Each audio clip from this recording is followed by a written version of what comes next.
Today, we're going to dig into why one single issue continues to be such a massive source of division in America: abortion. So, let's get right into it. I mean, just think about it for a second.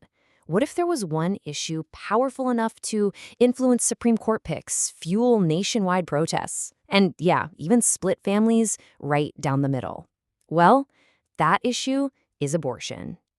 And to really understand why this issue is so incredibly polarizing, we have to look past the politics. Seriously, this isn't just about party platforms. It's a fundamental clash over morality, freedom, and the very meaning of life itself. At the absolute heart of this entire debate, there is one single profound question that changes everything. And that question is simply this: when does personhood begin? You know how a person answers that one question almost perfectly predicts their entire view on abortion? It's that critical. Because that one question creates two paths that just don't meet. If you believe personhood begins right at conception, then abortion is, in your view, ending human life. But if you believe personhood develops over time, then it's seen as a woman's fundamental right over her own body. The two views start from such different moral places that finding a compromise is incredibly difficult. And this core disagreement, it leads us to two completely different, competing visions of what justice even looks like. It becomes a clash between what each side sees as a fundamental, non-negotiable right. So on one side, you have the pro-choice framework. For supporters, abortion is primarily about healthcare. It's a women's rights issue, a privacy issue, and crucially, an issue of bodily autonomy. It's framed as a deeply personal and private medical decision. The core principle here is pretty straightforward. The government simply has no business forcing a woman to continue a pregnancy if she doesn't want to. It all comes down to that central idea about personal freedom and control over one's own body. Then, on the other side, you've got the pro-life framework. Here, abortion is framed first and foremost as a moral and a human rights issue, but for the unborn. The core belief is that society has a sacred duty to protect what they see as the most vulnerable form of human life. For people who hold this view, the logic is simple, and it's absolute. If a fetus is a human life, well, then abortion is the ending of an innocent life. And from that perspective, no other argument can outweigh that one fundamental fact. Now, for almost 50 years, this whole debate was shaped by one landmark court ruling. But not too long ago, the Supreme Court made a decision that completely changed the rules of the game for everyone. So for nearly half a century, the entire legal landscape was defined by the 1973 Roe v. Wade decision. That's what established a federal right to abortion.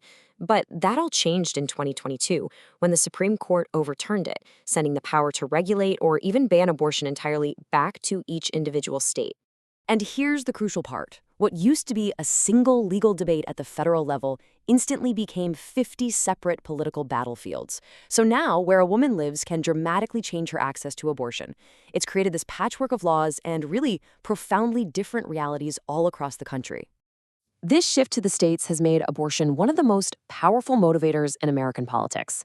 It drives voters to the polls in a way that very few other issues can. And you can see why. I mean, on very few issues is the gap between America's two main parties this wide.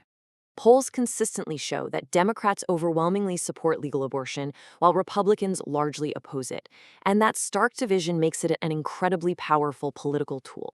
So, how does this actually translate into votes? Well, for Democrats, protecting abortion rights is a huge motivator, especially for women and younger voters.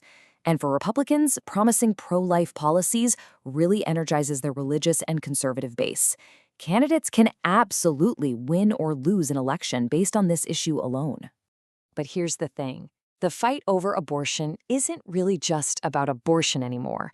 It's become a proxy war, a symbol for much larger, deeper cultural battles happening in America. So when people are debating abortion, a lot of times they're also debating these other conflicts, right? Religion versus secularism, tradition versus progressivism, the power of the state versus individual liberty. In so many ways, they're fighting over two completely different visions for what America ought to be. And that's exactly why we can call abortion a societal fault line.